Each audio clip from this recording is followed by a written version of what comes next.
Hi guys, we're on day 12 of our Psalm 91 devotional, and today we're looking at verse 11 and verse 12 of Psalm 91, which says, "He will give his angels charge over you to keep you in all your ways. With their hands they shall lift you up, lest you dash your foot against a stone." And I love this part of Psalm 91 because this is a promise from God that we're entitled to.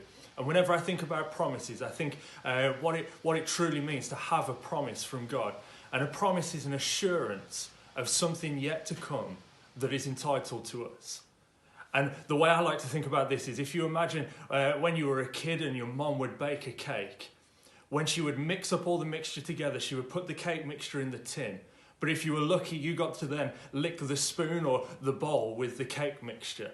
And you know, that was a real treat to be able to taste what was coming. And this was like a foretaste of the thing that was to come.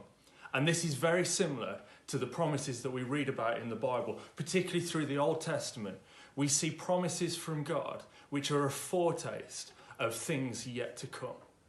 Now, the raw mixture on that cake is good, but it's not as good as the finished article. And we see this in the book of Matthew, when Jesus comes in Matthew chapter 5, and he says that I didn't come to destroy the law, but to fulfill it. In other words, he says, I didn't come to do away with all the promises that had already been made, but I came to bring them to completion, to bring them to their fullness.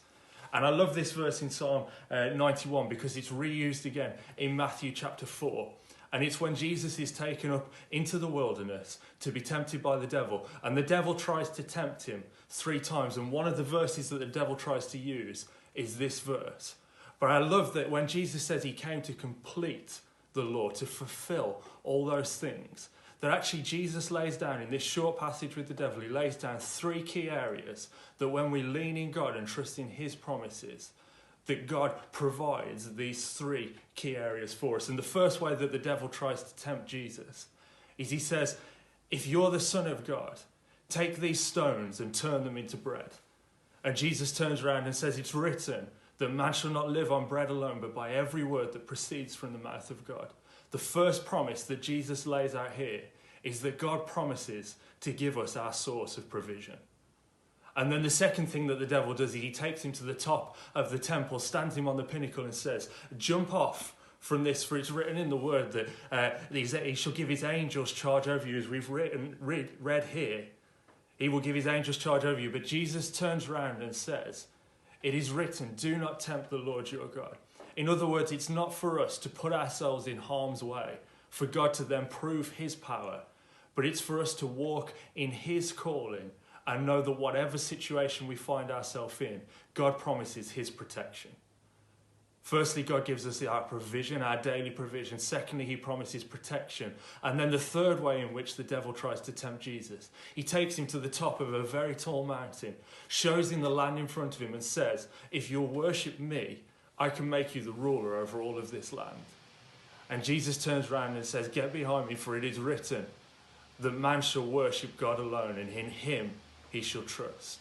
The third thing that God promises, if we put our focus on him, he gives us purpose and direction for our life. I love this passage in Psalm 91 because it's a foreshadow.